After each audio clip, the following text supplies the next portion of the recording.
Most people have never heard of tapirs, let alone seen one. To the average person, they look a bit like a cross between a pig and an elephant, with a short, flexible snout or proboscis.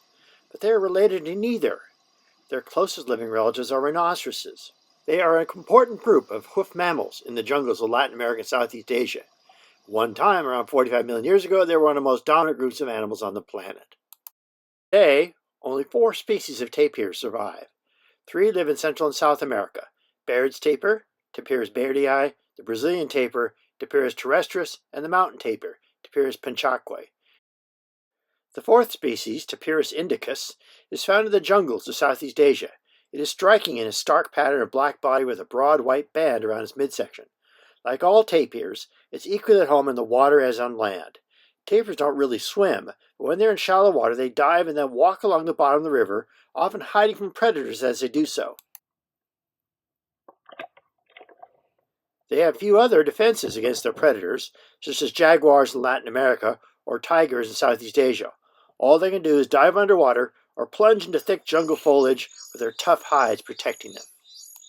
Tapirs feed exclusively on soft leaves and foliage, and their cheek teeth have simple cross-crests for chopping up this vegetation. They are low crown teeth, so tapirs cannot eat gritty grasses. The lowland, or Brazilian tapir, is found across the entire Amazon basin, while Baird's tapir is found in Central American jungles, and the mountain tapir lives in forests in the Andean foothills. The flexible snout, or proboscis, of this Brazilian tapir is used for many different things, such as manipulating vegetation or even serving as a snorkel when they are partly underwater. The mountain tapir has a slightly shorter proboscis than other tapirs and is much more heavily furred or woolly than the others. It is also characterized by a distinctive stripe of fur with a white color around its lips.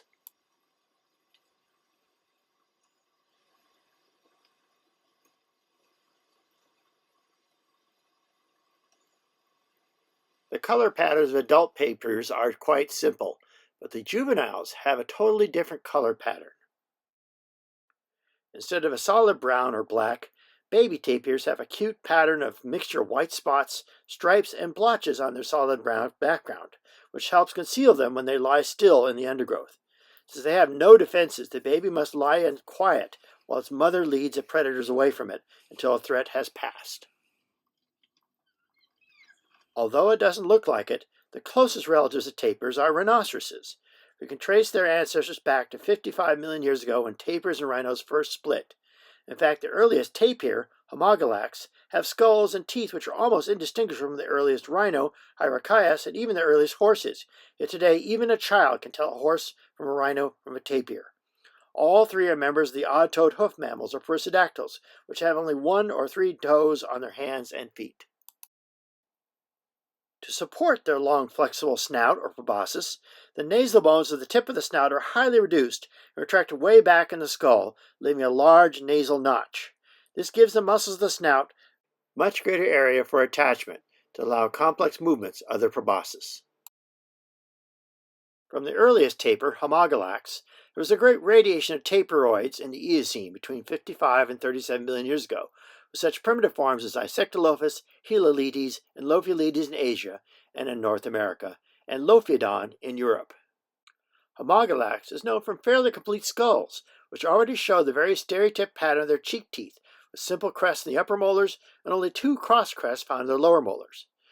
This pattern is typical of specialized leaf eaters and is found in all later tapirs. Yet Homogalax do not have much of a nasal retraction, so they had no proboscis. From beds around 42 million years old in Wyoming, we find Heptodon, the oldest known tapiroid with a preserved skeleton. It too has a stereotyped cheek-tooth crest pattern and does not yet show the retracted nasal bones, indicating a proboscis. From beds around 40 million years old, we find Hyloletes, another tapir with a known preserved skeleton. It too has a stereotyped cheek-tooth crest pattern and is the first to show retracted nasal bones in its lineage. From beds around 43 million years old near San Diego comes Hesperletes, the oldest true tapiroid in the main lineage of tapir evolution, to show the true retraction of nasal bones and the enlarged notch between the nasal bones, suggesting a flexible snout of tapirs that appeared quite early in more than one lineage. A well-known tapir from the Big Badlands of South Dakota, dating from around 37 to 29 million years, is Colodon. It is known for complete skulls, jaws, and skeletons. Even though it was an extinct side branch of tapir evolution, it also shows the characteristic nasal notch suggesting they had a proboscis. Another Badlands tapir was Tapirs, which is on the main line of tapir evolution and had an even more retracted nasal notch. From beds dating to around 20 to around 11 million years ago, the only tapir found in North America was Tapirs. It was a relatively rare animal, found mostly in Nebraska, Oregon, and even in marine beds like Sharktooth Hill in California. By 4 to 5 million years ago, we find complete skeletons of Tapirs pulcensis from the Gray fossil site in Tennessee, and it's also known from the Gulf Coast of Florida. Meanwhile, around 3.5 million years ago, the Panama Land Bridge formed, and tapirs escaped from North America and spread to the previous isolated island continent of South America, where they gave rise to the 3 species now found in Latin America today. Other species of fossil tapirs are found throughout the ice ages across North America, from the La Brea tar pits to Anza-Borrego Desert in California to the swamps of Florida. One of the most spectacular Ice Age tapirs was the giant Tapirs. It was first discovered by the famous paleontologist Walter Granger of the American Museum of Natural History, shown here comparing it to modern tapir skulls. In the early 1920s, he was investigating Chinese markets and looking where the apothecary shops sold dragon bones, which were actually fossil bones taken from caves around the area.